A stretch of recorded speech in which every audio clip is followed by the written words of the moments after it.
A House for Hermit Crab by Eric Carle.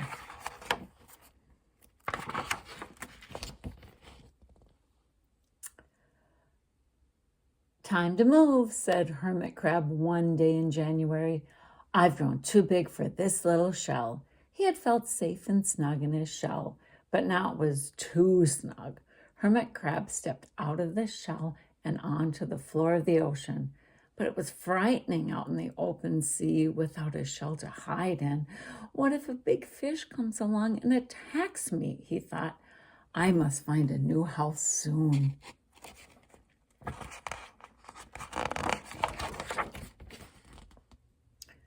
Early in February, Hermit Crab found just the house he was looking for. It was a big shell and strong. He moved right in, wiggling and waggling about inside it to see how it felt. It felt just right. But it looked so plain, thought Hermit Crab.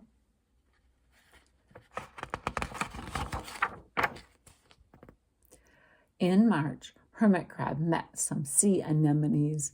They swayed gently back and forth in the water. How beautiful you are, said Hermit Crab. Would one of you be willing to come and live on my house?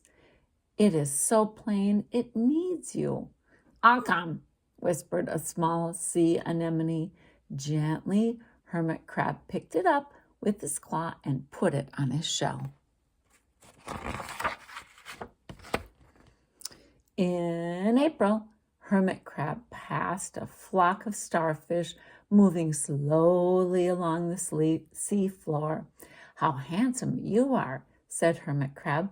Would one of you be willing to decorate my house? I would, signaled a little sea star. Carefully, Hermit Crab picked it up with his claw and put it on his house.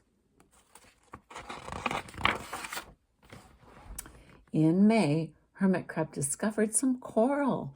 They were hard and didn't move. How pretty you are, said Hermit Crab. Would one of you be willing to help make my house more beautiful? I would, croaked a crusty coral. Gingerly, Hermit Crab picked it up with his claw and placed it on his shell. In June, Hermit Crab came to a group of snails crawling over a rock on the ocean floor. They grazed as they went, picking up algae and bits of debris and leaving a neat path behind them. How tidy and hardworking you are, said Hermit Crab. Would one of you be willing to come and help clean my house? I would, offered one of the snails. Happily, Hermit Crab picked it up with his claw and placed it on his shell. In July, Hermit Crab came upon several sea urchins. They had sharp, prickly needles. How fierce you look, said Hermit Crab. Would one of you be willing to protect my house? I would, answered a spiky sea urchin. Gratefully, Hermit Crab picked it up with his claw and placed it near his shell.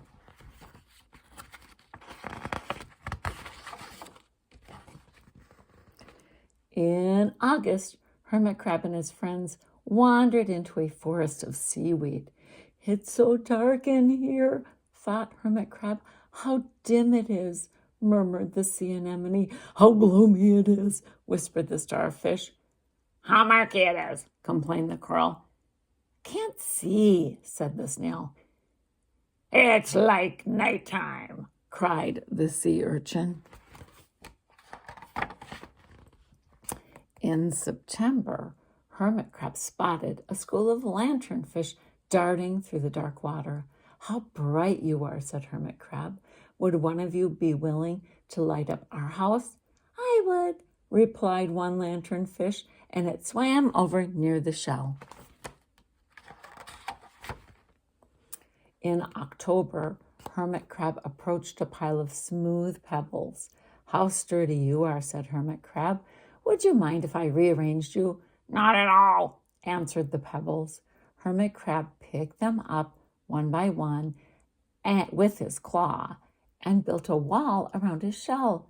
Now my new house is perfect, cheered Hermit Crab. But in November, Hermit Crab felt that his shell seemed a bit too small. Little by little, over the year, Hermit Crab had grown. Soon he would have to find another bigger home. But he had come to love his friends, the sea anemone, the starfish, the coral, the sea urchin, the snail, the lanternfish, and even the smooth pebbles. They've been so good to me, thought Hermit Crab. They're like a family. How can I ever leave them?